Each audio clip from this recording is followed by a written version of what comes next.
నమస్కారం. భగవద్గీత పాఠములకు స్వాగతం. గత వారం మనం 5వ అధ్యాయంలో 20వ శ్లోకం వరకు చెప్పుకున్నాం.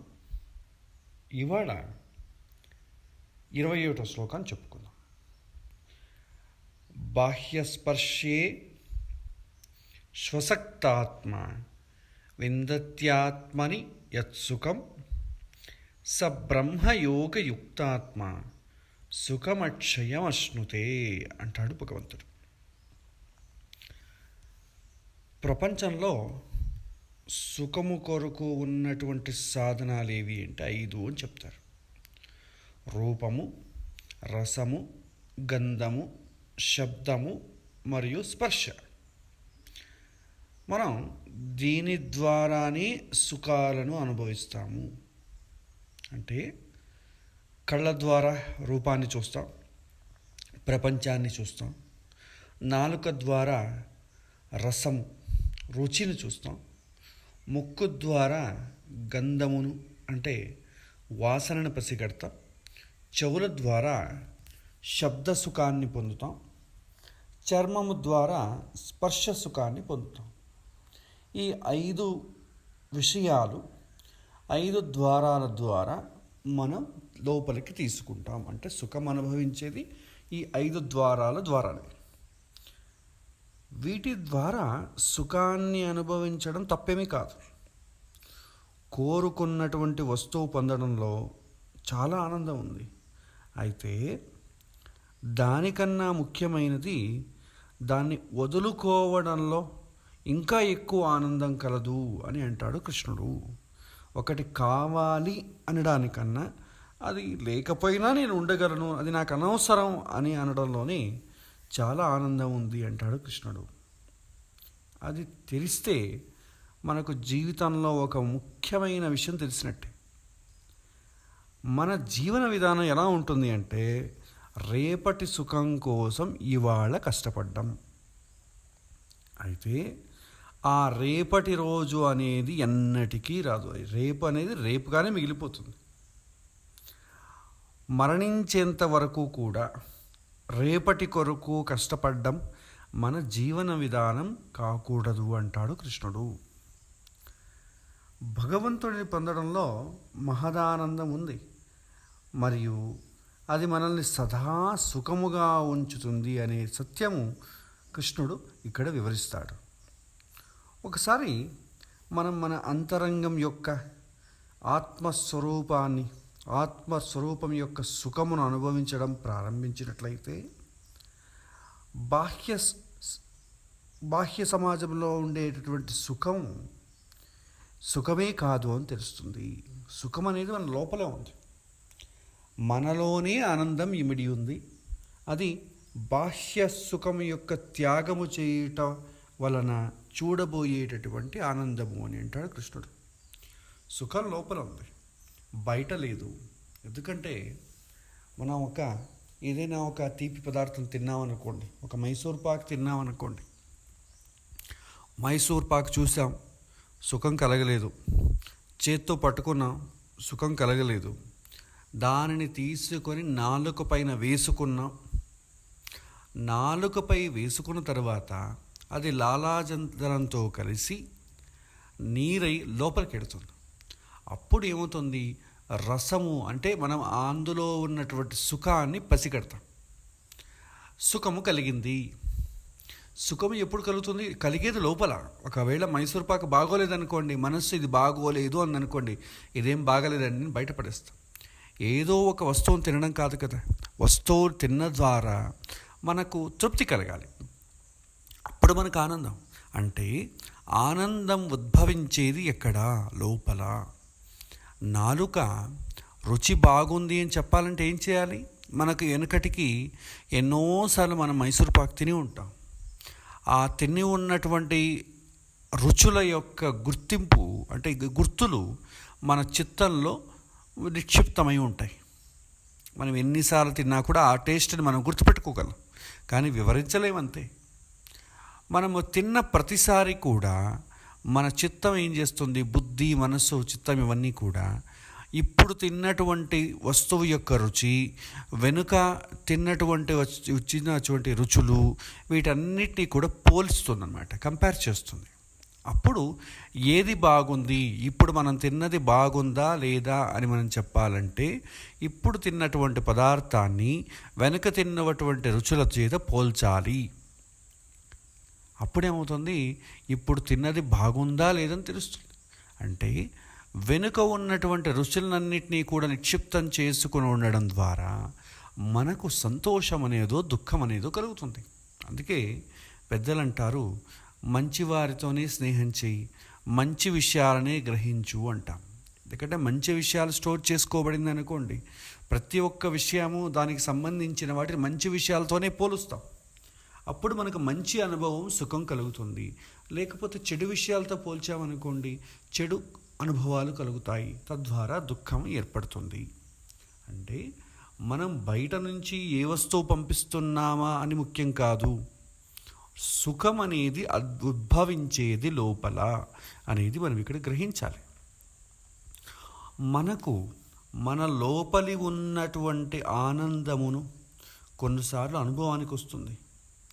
ఒక్కోసారి అది ఎందుకో తెలియదు, అయితే చాలా సంతోషంగా ఉంది అనేటటువంటి అనుభవం ప్రతి ఒక్కరూ అనుభవించి ఉంటారు. ఇది మన అంతరంగములోని ఆనందము పొంగి పొరలేసేటువంటి స్థితి.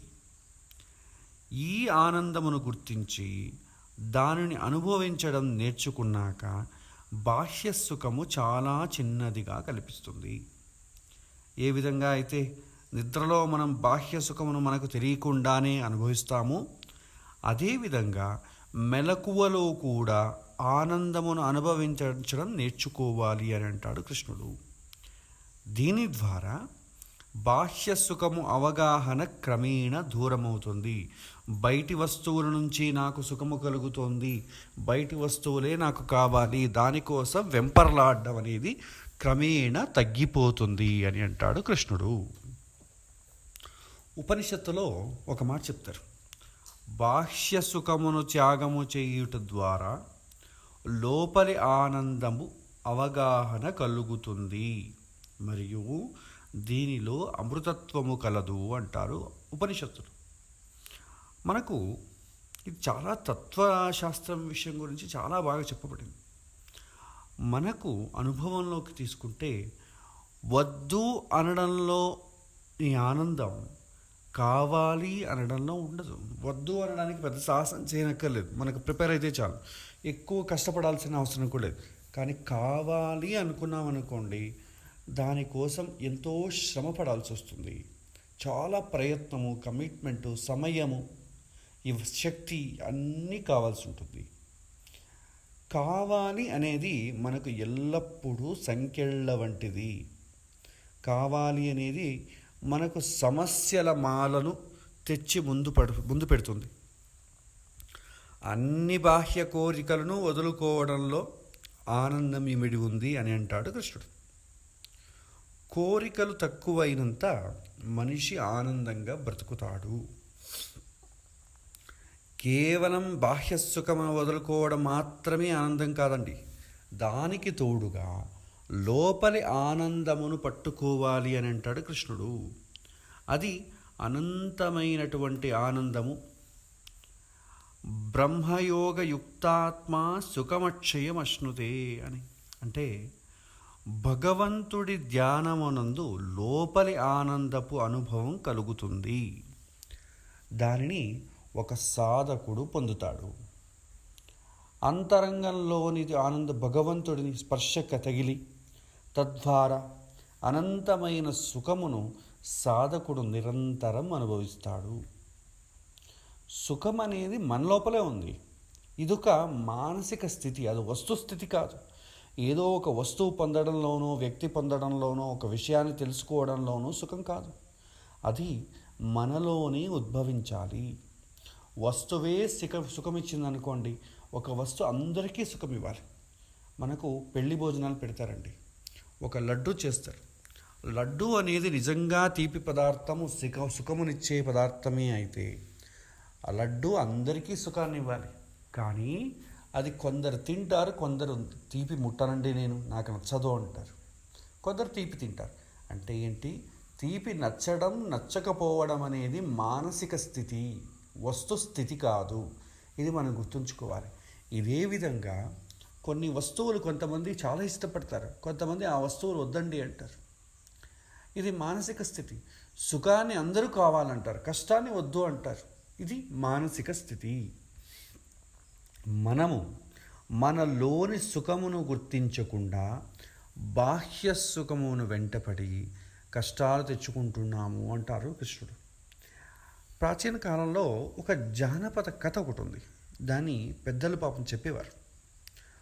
ఒక ఊళ్ళో, ఒక చిన్న ఊళ్ళో ఒక ముసలావిడ తన ఇంట్లో పాపం రాత్రి అయ్యేటప్పటికి చీకటి అయిపోతుంది. రాత్రి ఒక నాణాన్ని పాపం కింద పడేసుకుంటుంది. ఒక రూపాయి బిళ్ళను, నాణ్యాన్ని కింద పడేసుకుంటుంది.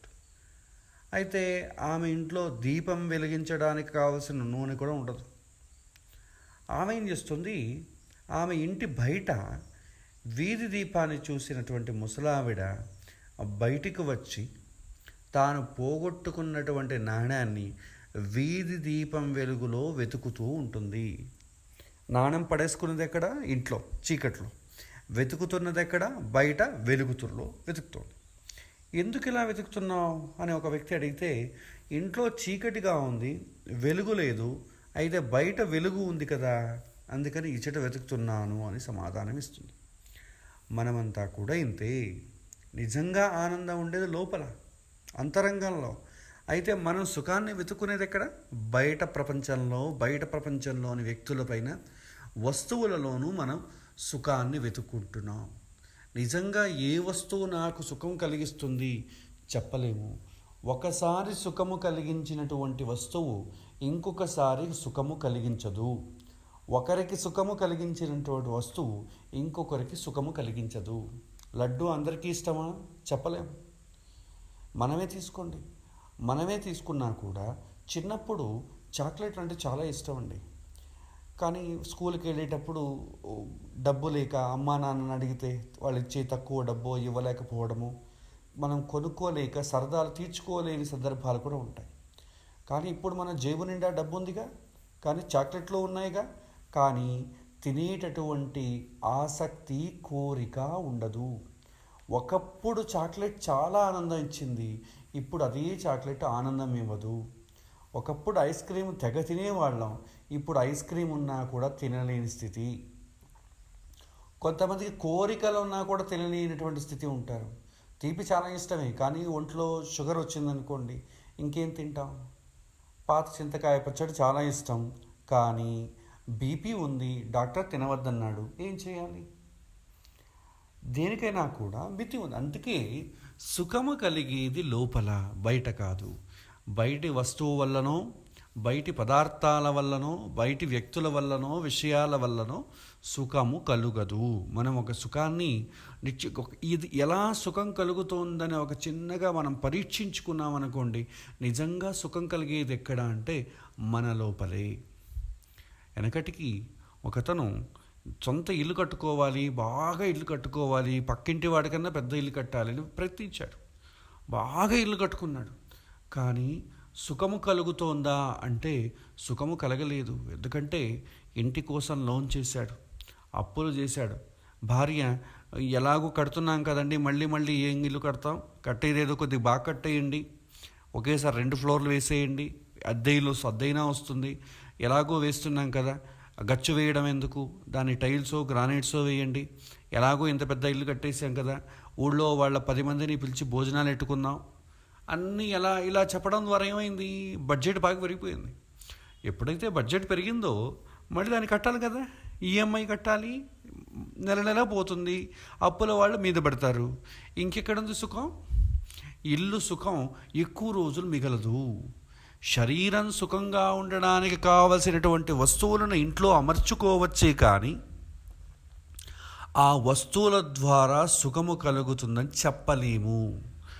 వేరే వాళ్ళ ఇంటికి వెళ్ళామనుకోండి, వాళ్ళ ఇల్లు చాలా పెద్దదిగా ఉంటుంది, వాళ్ళ ఇంట్లో ఉన్న వస్తువులు అవి ఇవి చూసామనుకోండి, అబ్బా ఎంత బాగుంది, వాళ్ళ ఇంట్లో ఉన్న వస్తువులు మనకు సుఖంగా అనిపిస్తాయి.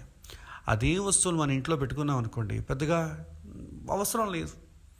ఇలాగే ఒకడు ఇంటికి గృహప్రవేశం చేసి పాపం సంబరంగా భార్య చాలా ఆర్భాటంగా చేయమని చెప్పడంతో చాలా సంబరంగా ఇల్లు కట్టేస్తాడు, చాలా సంతోషంగా. తర్వాత గృహప్రవేశం తర్వాత ఈ ఇంటికి ప్రతి నెల ఈఎంఐ ఎలా కట్టాలి అనేటటువంటి తథాత మొదలవుతుంది. అతను ఏమీ ఆ పాలు పోక ఆలోచించడంలో నిమగ్నమై ఇంట్లో చాలా నిద్ర పట్టక అలా నడుచుకుంటూ బయటికి వెళ్తాడు. ఈ యొక్క ఇంటికి దగ్గరలో ఉన్నటువంటి ఒక రైల్వే స్టేషన్, ఆ రైల్వే స్టేషన్ పైన స్టేషన్ లోపల ప్లాట్ఫామ్ పైన ఈ సిమెంట్ కుర్చీలు వేసి ఉంటారు. అతను కొద్దిసేపు అక్కడ కూర్చుంటాడు, చల్లగా గాలి వేస్తుంది, అక్కడే పడుకొని ఉండిపోతాడు. అక్కడే ప్రశాంతంగా నిద్రపడుతుంది. కానీ ఇంట్లో నిద్రపట్టలేదు. అంత ఐశ్వర్యంతో కావలసినటువంటి సౌకర్యాలు సదుపాయాలతో కట్టుకున్నటువంటి ఇంట్లో ఆలోచనలతో నిద్రపట్టక బయట కూర్చొని అక్కడ చల్ల గాలితో నిద్రపట్టింది. కాబట్టి సుఖము యొక్క స్థితి బయటి వస్తువులతో ముడిపడి ఉంటుందని మనం చెప్పుకోలేము. సుఖము ఉన్నది మన లోపలే అని అంటాడు కృష్ణుడు. తర్వాతి శ్లోకం, ఏహి సంస్పర్శజా భోగ దుఃఖయోనాయ ఏవతే అద్యంతవంతః కౌంతేయ నతేషు రమతే బద్బుధ అంటాడు భగవంతుడు. అంటే ఒకవేళ బాహ్య ప్రపంచంలో సుఖం కోసం వెతికినా కూడా బాహ్య విషయ స్పర్శ ద్వారా దొరుకునటువంటి సుఖభోగము అనుభవం ద్వారా మనకు ఎంత సుఖం దొరుకుతుంది? ఒకవేళ సుఖం ఉందనుకుందాం, మనకు దొరికేటటువంటి సుఖం ఎంత అని ఒక ప్రశ్న వేసుకుంటే, ఒక చిన్న గురిగింజంత సుఖము కోసం గుమ్మడికాయంత దుఃఖాన్ని అనుభవించడానికి మనం సిద్ధపడతాం. సుఖం ఉంది అనుకున్నా, వస్తువులోనే సుఖం ఉందనుకున్నా, ఆ సుఖం ఎంత? మనం పడేటటువంటి కష్టంతో పోల్చుకుంటే ఒక సుఖం ఉండేదేమో గురిగింజంత, కష్టపడదేమో గుమ్మడికాయంత. ఉదయం నుంచి రాత్రి వరకు ఎడతెరిపి లేకుండా సుఖము పడకుండా మనం కష్టపడి డబ్బు సంపాదిస్తే, మనం ఇంట్లో సుఖపడి మనం గడిపేటటువంటి సమయం ఎంత? చాలా తక్కువ. మనం ఆఫీసులో 9 గంటలు గడుపుతామండి. వెళ్ళడానికి రావడానికి సిటీలో అయితే 1 గంట సేపు పడుతుంది. అంటే 11 గంటల ఆఫీసులో మనం సుఖపడి తెచ్చినటువంటి డబ్బును రాశిపోసి ఒక పెద్ద ఇల్లునో కారునో ఏదో కొనుక్కుంటాం. కారులో మనం ఎంతసేపు గడుపుతాం? ఆఫీస్లో గడిపేదేమో 11 గంటలు. కారులో ఎంత గడుపుతాం? ఆ ఇంటి నుంచి ఆఫీస్కి రావడానికి, ఆఫీస్ నుంచి ఇంటికి వెళ్ళడానికి 2 గంటలు కారులో గడుపుతామండి. ఆ కారులో కూడా గడుపుతున్నంతసేపు సుఖంగా ఉంటుందా? ఎంతసేపు బయట ఉన్నటువంటి ట్రాఫిక్ని, వాడలా వస్తున్నాడు వీళ్ళ తిట్టుకుంటూ మనం చికాకుగా వెళ్ళడం తప్పితే కారులో సుఖపడింది లేదు, చేసింది లేదు. సరే, ఇల్లు బాగా మనకు కావాల్సిన విధంగా కట్టుకున్నాం కదా, ఇంట్లో ఎంతసేపు ఉంటాం? ఇంట్లో రాత్రి ఇంటికి వచ్చామనుకోండి, ఒక 7 గంటలకి ఇంటికి వస్తామనుకోండి, 7 నుంచి 10 గంటల వరకు ఉంటాం. 10 గంటల తర్వాత నిద్రపోస్తాం. 10 గంటల నుంచి ఉదయం 6 గంటల వరకు నిద్రపోదాం అనుకుందాం. నిద్రస్థితిలో ఎవరికీ సుఖము కానీ దుఃఖము కానీ అనుభవం ఉండదు. అదొక మంచి మానసిక సుఖస్థితి అనుకోవచ్చు. అది రాజైనా, రెడ్డి అయినా, ఏ జాతి వాడైనా, ఏ మతస్థుడైనా, ఎవరికైనా, భిక్షగాడైనా కూడా, శ్రీమంతుడైనా కూడా నిద్రలో తాను ఎవరు అనే విషయం తెలియదు. కాబట్టి అది సుఖమైన స్థితిగానే ఉంటుంది. రాత్రి 3 గంటలు, ఆ 3 గంటలు ఇంట్లో ఏమనుభవిస్తాడు సుఖాన్ని?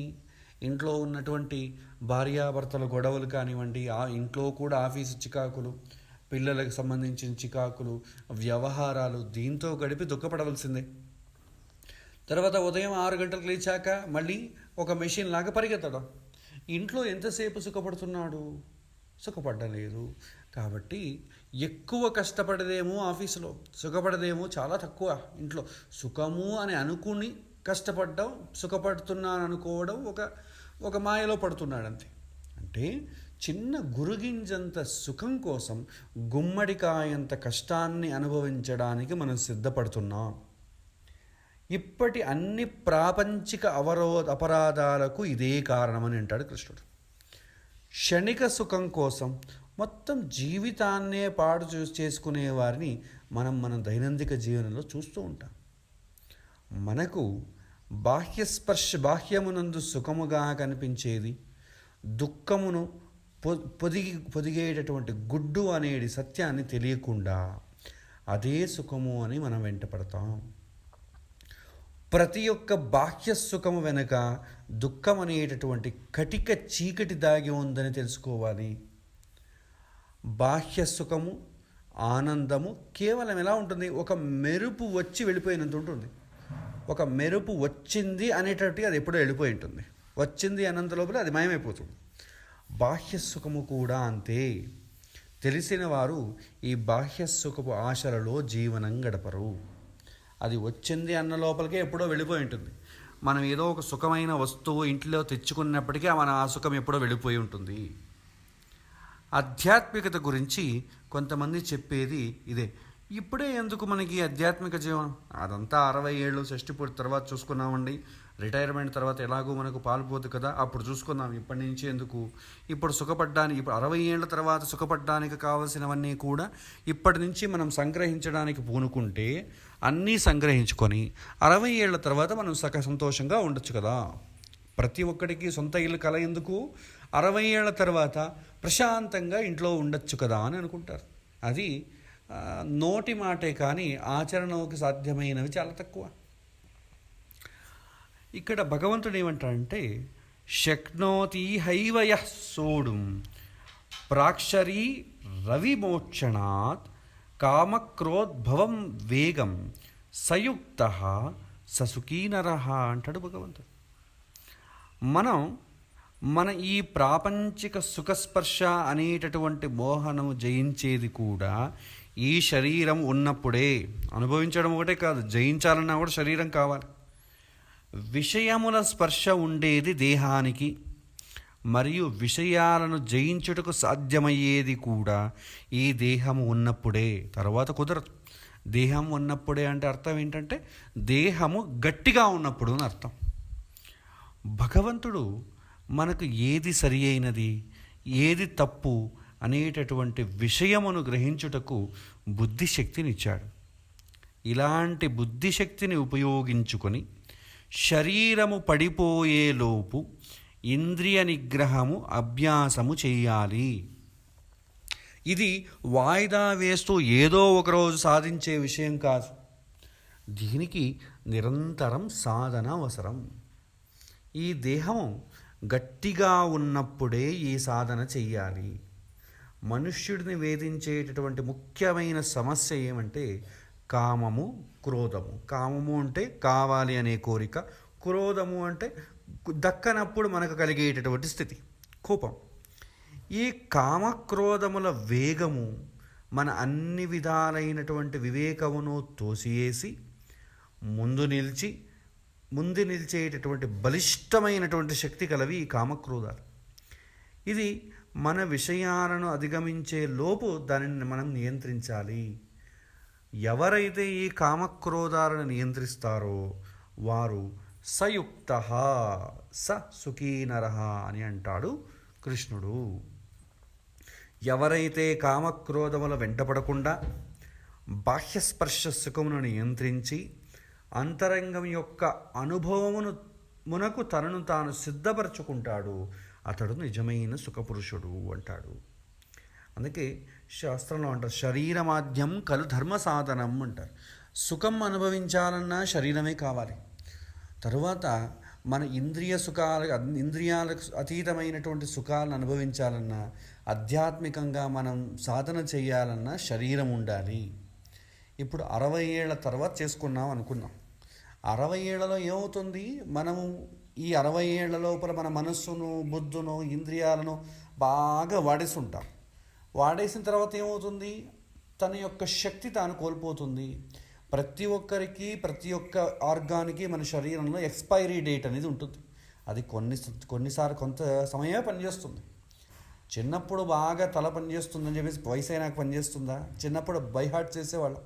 పిల్లలకు భగవద్గీతలో ఒక 10 శ్లోకాలు చెప్తే 10 శ్లోకాలు బట్టి పట్టేస్తారు. ఇప్పుడు మనం పట్టగలవా? అంత శక్తి ఉందా? లేదు.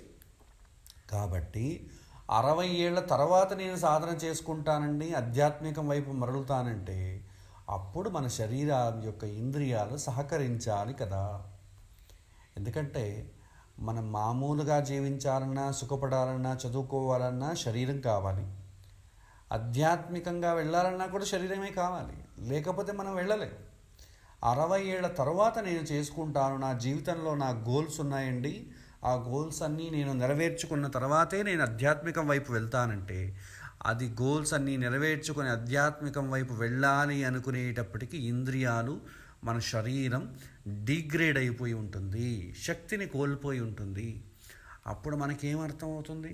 చాలామంది చూడండి, భగవద్గీత ఏం అర్థం కావడం లేదండి, అవి మాకు అర్థం కాదండి, ఎవరైనా చెప్పినా మాకు అర్థం కాదండి అంటారు. ఎందుకు? ఇంద్రియ శక్తి పనిచేయదు. ఇంద్రియ శక్తి దానిని చదవాలని ఆసక్తి ఉండదు. ఎందుకంటే లౌకికమైన విషయాలే తనలో ఉన్నప్పుడు మనసు ఇవెందుకు ఇష్టపడుతుంది? మనసుకు ఏదైతే అలవాటు చేశామో ఆ విషయాలే మళ్ళీ కావాలంటుంది. చిన్నప్పటి నుంచి ఆధ్యాత్మికం మనం అలవాటు చేయకపోతే 60 ఏళ్ళ తర్వాత అయినా అది ఎలా పట్టుకుంటుంది? మనకేమో పట్టుకోవాలని ఆశ, 60 ఏళ్ళ తర్వాత చేసుకుందామని ఆశ. కానీ మనసు ఒకటి సహకరించాలి కదా, అది సహకరించదు. 60 ఏళ్ళు 70 ఏళ్ళు వచ్చినా కూడా సంసార తాపత్రయాలలోనే మనం తిరుగుతూ ఉంటాము. కాబట్టి అది కుదిరే పని కాదు. అందుకే కృష్ణుడు అంటారు, ఈ సందేశం ఏంటంటే మన లౌకికమైన ఆధ్యాత్మికమైన ప్యారలల్గా చేసుకుంటూ పోవాలి. దేని దారి దానిదే. అలా చేసుకుంటూ పోయాం అనుకోండి, 60 ఏళ్ల తర్వాత ఆధ్యాత్మికంలో కూడా మనకు ప్రవేశం ఉంది కాబట్టి నిశ్చింతగా ఉండొచ్చు. ఎందుకంటే మనసు అంటే ఏంటి, బుద్ధి అంటే ఏంటి, లోకం అంటే ఏంటి, పుణ్యం అంటే ఏంటి, పాపం అంటే ఏంటి తెలిసినప్పుడు 60 ఏళ్ళ తర్వాత ఇంకా బాధపడ్డం దేనికి? పిల్లలు మాటలు వినరు, అప్పుడేమనుకుంటారు, ఏం పర్లేదు, ఈ కాలం పిల్లలు అంతే, వాళ్ళ జీవనం వాళ్ళది, మనంతా అయిపోయింది కదా, మనం ఈశ్వర ప్రార్థనలో నిమగ్నుడదాం, మనకి ఇది ఎందుకు అవన్నీ అని అనుకుంటూ కూర్చుంటాడు. ఎవరో సహకరించాలో ఏదో సహకరించలేదు, శరీరం కూడా సహకరించలేదు అనుకుందాం, ఏం పర్లేదు, వయసు అయినాక ఇలాగే ఉంటుంది, ఇంకెలా ఉంటుంది, భగవంతుని ప్రార్థన చేసుకుంటూ గడిపేస్తాను అని నామారామ అని గడిపేస్తాడు. అప్పుడు టెన్షన్ లేదు.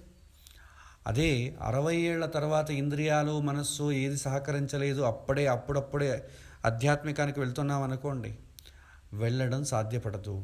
నాకే ఎందుకు ఇలా జరుగుతుంది, నేను చెప్పిన మాట నా కొడుకు ఎందుకు వినడం లేదు, నా శరీరం ఎందుకు సహకరించడం లేదు అని మానసికంగా క్షోభకు గురి అయి ఉన్నటువంటి కాసంత జీవనాన్ని కూడా నెమ్మదిగా గడపలేని స్థితి ఏర్పడుతుంది. కాబట్టి శరీరం ఉన్నప్పుడే మనం ఆధ్యాత్మికంగాను లౌకికంగా ఎలాగో ఉన్నాం, దానికోసం మనమేం వెంపర్లాడాల్సిన అవసరం లేదు. ఆధ్యాత్మికంగా కూడా మనం ప్యారలల్గా మన జీవనంలో కొనసాగించాలి, తెలుసుకోవాలి. శాస్త్రం అంటే ఏంటి, దేవుడు అంటే ఏంటి, భక్తి అంటే ఏంటి, మనసు ఏంటి, నా ఇంద్రియాలు ఏంటి, ఇవి ఎలా వింటాయి, ఇవి తెలుసుకొని ముందుకెళ్ళాలి అని అంటాడు కృష్ణుడు. యోంత సుఖోంతరా రామస్తదాంతర జ్యోతిరేవ యః సయోగి బ్రహ్మ నిర్వాణం బ్రహ్మభూతోది గచ్చతి అంటాడు భగవంతుడు. మనిషి బాహ్యసుఖమును కావాలి అని కోరుకోకుండా అంతఃసుఖము కావాలి అని కోరుకోవాలి. ఈ శ్లోకంలో సుఖము మరియు సౌఖ్యము అనేటటువంటి 2 శబ్దాలు ఉపయోగించబడింది. ఈ 2 శబ్దముల మధ్య సూక్ష్మమైనటువంటి వ్యత్యాసం కలదు. మన కోరికలు నెరవేరడం లేదా కోరుకున్నది పొందినప్పుడు కలిగేటటువంటి ఆనందం, దాన్ని ఏమంటామంటే మనం సౌఖ్యము అంటాం. కోరికలు లేకుండా ఉండటం దాన్ని సుఖము అంటాం. ఏదో ఒక కొరత, ఇబ్బంది, కష్టము పరిహారమైనప్పుడు కలిగేటటువంటి దాన్ని సుఖము అంటాం.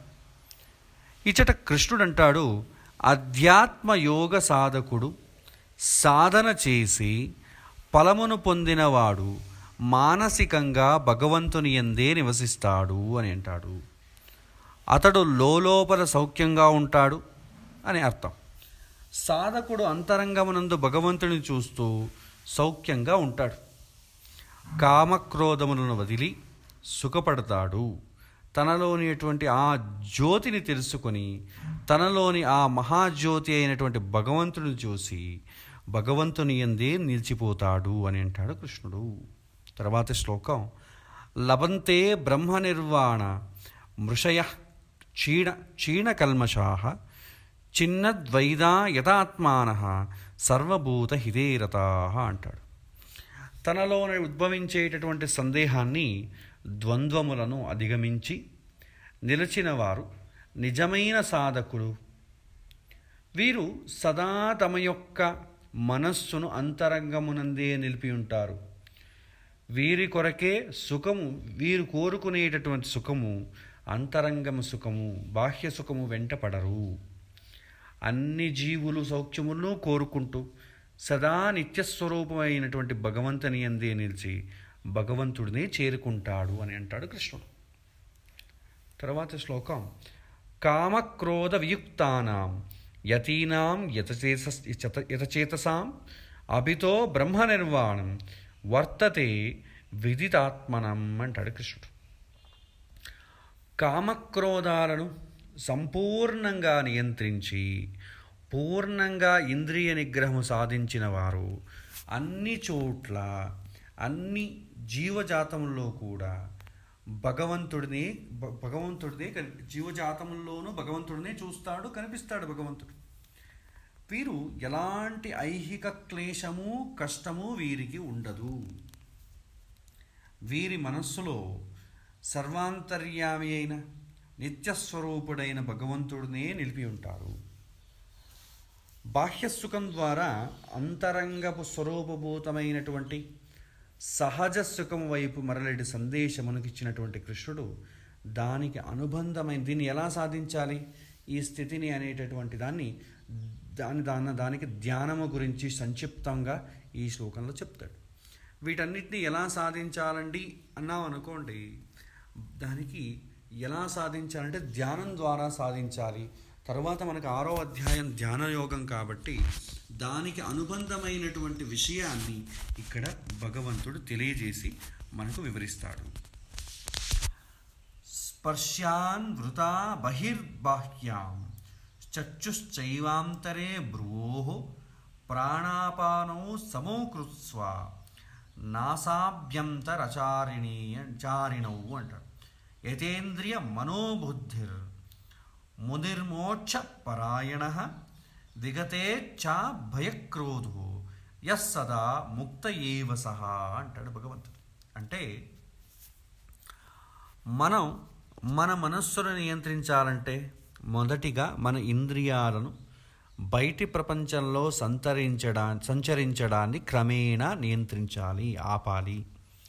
స్పర్శాన్ కృత్వా బహిర్బాహ్యాన్ అంటే బాహ్యేంద్రియ నియంత్రణ చెయ్యకుండా మనస్సును నియంత్రించాలంటే సాధ్యపడదు. దీని కొరకు బయటి ప్రపంచంలోని రూపము, రసము, స్పర్శ, శబ్దము, గంధము అనేటటువంటి సుఖము యొక్క భ్రమను బయటనే వదిలేయాలి. దీంతో పాటుగా మనకు అపేక్షించకుండా మనలో నిండినటువంటి సత్యమును చూచేదానికి అడ్డంకిగా ఉన్నటువంటి ఈ ప్రాపంచిక అనుభూతిని బయట వేయాలి. సామాన్యంగా మనం ధ్యానాన్ని కూర్చునేటప్పుడు ఏవేవో కనిపిస్తాయి, సుందరమైనవి, భయానకమైనవి, ఇలాంటివి చాలా కనిపిస్తాయి. ఇవన్నీ కూడా మనలోని నింపి ఉన్నటువంటి అనవసరమైన విషయాలు అని గుర్తించాలి. ఇవి బయటకు వెళ్ళేటప్పుడు ఈ విధంగా మనకు దర్శనాన్ని ఇస్తాయి. చాలామంది ధ్యానం చేసేటప్పుడు అన్ని విషయాలు కనిపిస్తాయి. దాని అర్థం ఏంటంటే అవి బయటికి వెళ్ళేటప్పుడు మనకు దర్శనాన్ని ఇస్తూ పోతాయి కాబట్టి అది మనసులో ఉండిపోతుంది. అయినా కూడా పట్టు వదలకుండా సాధన కొనసాగించినప్పుడు క్రమంగా ఈ అన్ని విషయాలు వెలుపలికి వెళ్ళి మనస్సును నిర్మలం చేస్తుంది. ఇదంతా కూడా ఒక్క రోజులో జరిగిపోయే ప్రక్రియ కాదు. దీనికి నిరంతర సాధన అవసరం. ఒకసారి అంతఃకరణం శుచి అయినప్పుడు దాని యందు దేనినైనా ప్రతిబింబించవచ్చు అని అంటాడు కృష్ణుడు. ధ్యానానికి కావలసినటువంటి మరొక ముఖ్యమైన అంశం ఏంటంటే అన్నమయ కోశమును స్థిరపరచడం. అన్నమయ కోశం అంటే శరీరం అండి, దేహం. దీన్ని స్థిరపరచాలి. మనస్సును స్థిరపరచాలంటే దేహము స్థిరంగా ఉండాలి. దేహము స్థిరంగా ఉండాలంటే మనసు కుదుటుగా ఉండాలి. ఇది ఒకదానిపైన ఒకటి ఆధారపడి ఉంటుంది. మనకు బాగా టెన్షన్ అయిందనుకోండి, ఏదో దుర్వార్త విన్నాం అనుకోండి, ఒక చోట మనకు నిలబడిన చోట నిలబడడం, అట్లా ఇలా తిరుగుతూ కూర్చొని చోట కూర్చోలేం, తిరుగుతూ ఉంటాం, స్థిరంగా ఉండలేం. అదే శరీరం స్థిరంగా లేదనుకోండి, మనస్సు కూడా స్థిరంగా ఉంటుంది. నేను నడుచుకుంటూ ధ్యానం చేస్తానంటే అది కూడా కుదరని పని. ఇవి రెండు ఒకదానితో ఒకటి అనుబంధం కలిగినది. దేహము కదిలితే మనస్సు కూడా కదులుతుంది. అప్పుడేమవుతుంది? ఏకాగ్రత సాధ్యపడదు. దాని కొరకు మనం మన శరీరాన్ని నిటారుగా మనకు సాధ్యమైనటువంటి ఆసనంలో మన దేహమును స్థిరంగా ఉంచాలి. కృష్ణుడు అంటాడు, చక్షుశ్చ ఏవ అంతరే భ్రువోహో అని. అంటే మన దృష్టిని మన రెండు కనురెప్పల మధ్య ఉంచాలి. ఒకవేళ ఇది కుదరకపోతే, సాధ్యపడకపోతే ముక్కు చివర అంచును చూస్తూ ఉండాలి అంటారు. ముక్కును చూడండి, ముక్కులోంచి వచ్చే గాలిపైనే మీ దృష్టి ఉంచండి. మనం చాలా మెడిటేషన్ టెక్నిక్స్లో చాలామంది చెప్తాడు. కానీ కృష్ణుడు ఏమంటాడు? రెండు కనురెప్పల మధ్య ఆజ్ఞాచక్రం ఉంటుంది. అచ్చట మనం మన దృష్టిని ఉంచినప్పుడు ఈ శక్తి కేంద్రము జాగృతమవుతుంది. దీని ద్వారా అన్నమయ కోశం స్థిరపడుతుంది. మన శరీరాన్ని స్థిరంగా పెట్టాలంటే మన రెండు కనురెప్పల మధ్య దృష్టిని కేంద్రీకరించినప్పుడు మా ఆజ్ఞాచక్రము జాగృతమై మన శరీరాన్ని నిలబెడుతుంది, కదలకుండా కూర్చొనేలా చేస్తుంది. అన్నమయ కోశం తర్వాత ప్రాణమయ కోశం అంట. ప్రాణ అపానౌ నమో కృత్వా సమౌ కృత్వా నాస అభ్యంతర చారిణం. అంటే మనలో నిరంతరం వాయువు యొక్క చలనం ఉంటుంది. ఈ చలనమును స్థిరం ఎర్రపరచాలి అంటే ప్రాణాయామంలో చెప్తారండి, రేచకము, పూరకము, కుంభకము అని 3 ప్రాణాయామంలో కొన్ని పద్ధతులు ఉన్నాయి. ఇందులో కుంభకము అనేది మన యొక్క శ్వాస శక్తిని నియంత్రిస్తుంది, స్థిరంగా ఉండేలా చేస్తుంది. దీంట్లో 2 ఉన్నాయి, అంతఃకుంభకము, బాహ్య కుంభకము అని. ఇది మీకు ప్రాణాయామంలో గురువుల దగ్గర అభ్యసించేటప్పుడు ఇవి గురించి చెప్తారు. కానీ దాని ప్రాముఖ్యత ఏంటి అనేది మాత్రమే ఇక్కడ చెప్పబడుతుంది. అంతఃకుంభకంలో మొదట సంపూర్ణంగా మన లోపలికి గాలిని బయట వేయాలి. పంపిన తర్వాత ఎంత సాధ్యమవుతుందో అంత శుద్ధమైన గాలిని లోపలికి తీసుకొని ఆ శ్వాసను అట్లే ఆ లోపల తీసుకున్నటువంటి గాలిని అలాగే కొంతసేపు బంధించాలి. దాన్ని ఏమంటామంటే అంతఃకుంభకము అంటాం. ఈ విధంగా చేయాలంటే గురువు యొక్క ముఖాంతరంగానే అభ్యసించాలి, లేకపోతే చాలా ప్రమాదకం. గురువు లేకుండా మనమే చేసుకున్నాం అనుకోండి, అదొకసారి ప్రాణాన్ని కూడా తీసేస్తుంది. ఇక బాహ్య కుంభకంలో లోపలికి గాలిని బయటికి తీసేసి అలాగే కొద్దిసేపు దిగబట్టుకోవడం, దీనిని బాహ్య కుంభకము అంటాం. సామాన్యంగా హృదయానికి సంబంధించినటువంటి రోగాలు ఎవరికైనా ఉన్నట్టు ఇది చాలా ప్రమాదకరం. అలాంటి వారు బాహ్య కుంభకం చేయొచ్చు. అయినా కూడా గురువు యొక్క మార్గదర్శనంలో చేయడం చాలా మంచిది. ఈ విధంగా కుంభకము ద్వారా ప్రాణమయ కోశాన్ని స్థిరముగా గావించబడుతుంది. తరువాత మనోమయము మరియు విజ్ఞానమయ కోశము.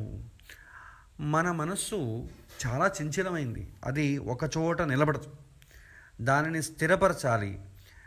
ఈ దారిలో నేను సాధించి సిద్ధి పొందే తీరుతాను అనేటటువంటి మొండితనంతో మనస్సును నియంత్రించాలి. తద్వారా చిత్తము భగవంతుడిపై ఏకాగ్రతము చెందుతుంది. ఈ స్థితి పాంచభౌతికంగా మనం చేరుకునేటటువంటి అత్యంత మహత్తైనటువంటి స్థితి. ఇచ్చట గల ఆనందం అపరిమితము. ఈ స్థితి యందు గల సుఖమును అనుభవిస్తే తరువాత బాహ్య ప్రపంచంలోని సుఖం వెనుక మనం ఎన్నటికీ పరిగెత్తము. మనస్సు భగవంతుని యందే ఉంటుంది. దీని ద్వారా మన ఆశలు, భయము, క్రోధము మొదలైనవన్నీ దూరం అవుతాయి. అన్నమయ కోశము, ప్రాణమయ కోశము, మనోమయ కోశము మరియు విజ్ఞానమయ కోశము అనేటటువంటి 4 విధములైనటువంటి అంతఃకరణములతో పక్వము గావించి ఏ విధంగా మన మనస్సులో భగవంతుడి దర్శనం పొందాలో వివరించినటువంటి కృష్ణుడు తర్వాత శ్లోకంలో మనం ఎప్పుడూ చూడని ఆ భగవంతుని ఏ విధంగా దర్శించాలి అన్న దానిని వివరిస్తాడు.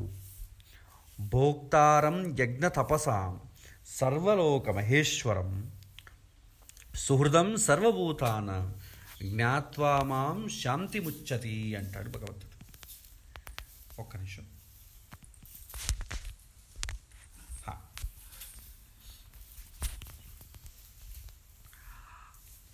ఆ భగవంతుడు సర్వయజ్ఞముల యొక్క భోక్తారుడు. మనం యజ్ఞంలో దేవతల పేరు అర్పించి హవిస్సును కూడా ఆ దేవతలలో అంతర్యామి అయినటువంటి భగవంతుడికి అర్పించి అనేటటువంటి భావన ఉంటుంది. డైరెక్ట్గా మనం దేవతలు అర్పించడం కాదు, దేవతల ముఖాంతరంగా దేవతల ద్వారా భగవంతుడికి సమర్పించడం. అలా భగవంతుడికి అర్పించకుండా చేసేటటువంటి హవిస్సు దేవతలు స్వీకరించరు. మన ప్రతి ఒక్క అడుగులోనూ భగవంతుడి అనుసంధానం ఉండాలి. అతడు సర్వసమర్థుడు, సర్వక్రియల నియామకుడు, అన్నీ అతడే అనేటటువంటి అనుసంధానం ధ్యానంలో చాలా ముఖ్యంగా ఉంటాయి. దైహికంగా, మానసికంగా, వాచకంగా అచలమైనటువంటి దీక్ష ఉండాలి. ఎలాంటి కాలంలోనూ అప్రమాణికమైనటువంటి మాటలను నేను మాట్లాడను అనేటటువంటి దీక్షను, సంకల్పాన్ని కట్టుకోవాలి. సదా మనస్సులో సత్యము గురించి లోతైన ఆలోచన చేయాలి. సదా అందరి పట్ల ఒక సద్భావన కలిగి ఉండాలి. ఇదొక తపస్సు. మనం భగవంతుడిని మరచి వేరే ఎవరిని కూడా పూజించినా అది వ్యర్థము అంటే ఆధ్యాత్మిక సాధనలో వ్యర్థం. ఆ యొక్క మోక్షము, సంతోషము, శాంతి, ఇంద్రియ నిగ్రహము ఇవన్నీ కూడా విష్ణువు యొక్క డిపార్ట్మెంట్. అతడి ప్రార్థించాలి అంటారు. కొంతమందికి భగవంతుడు అంటే భయం. ఇక్కడ కృష్ణుడు అంటాడు సుహృదం సర్వభూతానాం అని. భగవంతుడి గురించి ఎన్నడూ భయపడనక్కర్లేదు. అతడి కన్నా ఆత్మీయుడైనటువంటి స్నేహితుడు ఇంకొకరు లేదు. మనల్ని సదా ప్రేమించేటటువంటి, నిరంతరం మన లోపలే ఉండి లోపల బయట నిలిచి ఉండి మనల్ని రక్షించేటటువంటి శక్తి ఆ భగవంతుడు. ప్రతి ఒక్కరిలోనూ వారి వారి యోగ్యతకు తగినట్టు వారిని పెంచి తప్పు చేసినప్పుడు కేవలం వాటిని దిద్దుకోవడానికి మాత్రమే శిక్షనిచ్చి వారికి దారి చూపించేటటువంటి వాడు, సదా కారుణ్యముతో ఉండేటటువంటి సుహృత్ అంటాడు, స్నేహితుడే ఆ భగవంతుడు. ఇలాంటి కరుణాకరుడు ఇంకొకరు ఎవ్వరూ లేరు. ఇలాంటి జ్ఞానాన్ని ధ్యానంలో పెంచుకోవడం చాలా ముఖ్యం. ఈ విషయమును తెలుసుకొని అనుసరించిన వాడు జ్ఞానానందమునకు పరాకాష్ఠ అయినటువంటి మోక్షాన్ని ఖచ్చితంగా పొందుతాడు అనేటటువంటిది కృష్ణుడి యొక్క సారాంశం. ఇక్కడితో మనకు పంచమోధ్యాయం సంపూర్ణమైంది. కృష్ణుడు ఈ అధ్యాయంలో ధ్యానం చేయడానికి కావలసినటువంటి ఇంద్రియ నిగ్రహం ఏ విధంగా చేయాలి, తర్వాత మనస్సును ఏ విధంగా నియంత్రించాలి, వీటన్నిటి గురించి కూడా ఇక్కడ వివరించాడు. ఆశల కోరికల సంతోషం ఎక్కడ ఉంది, లోపల ఉందా, బయట ఉందా, మనం దేనికోసం ప్రాకులాడాలి అనేటటువంటి విషయాన్ని 5వ అధ్యాయంలో కర్మజ్ఞాన సామరస్య యోగంలో చాలా చక్కగా వివరించాడు. ఇవన్నీ కూడా ధ్యానం చేయడానికి కావలసినటువంటి మనల్ని మనం సిద్ధపరచుకోవాలి. ఇక 6వ అధ్యాయంలో ధ్యానం అనేది ఏ విధంగా చేయాలి. చాలామందికి ధ్యానం చేయడం కొన్ని రోజులు చేయడం, మళ్ళీ ఆపేయడం, సరిగ్గా కుదరకపోవడం, తర్వాత చేయడం ద్వారా ఏం ఉపయోగం అని అనుకోవడం, ఇలాంటివి సర్వేసాధారణంగా జరుగుతూ ఉంటాయి. వీటన్నిటికీ కూడా కృష్ణుడు ఏ విధంగా మనల్ని మార్గదర్శనం చేస్తాడో మనం 6వ అధ్యాయంలో చేద్దాం. సమయాతీతమైంది కాబట్టి వచ్చే వారం మనం 6వ అధ్యాయాన్ని కొనసాగిద్దాం. శ్రీకృష్ణార్పణమస్తు. నమో నమః.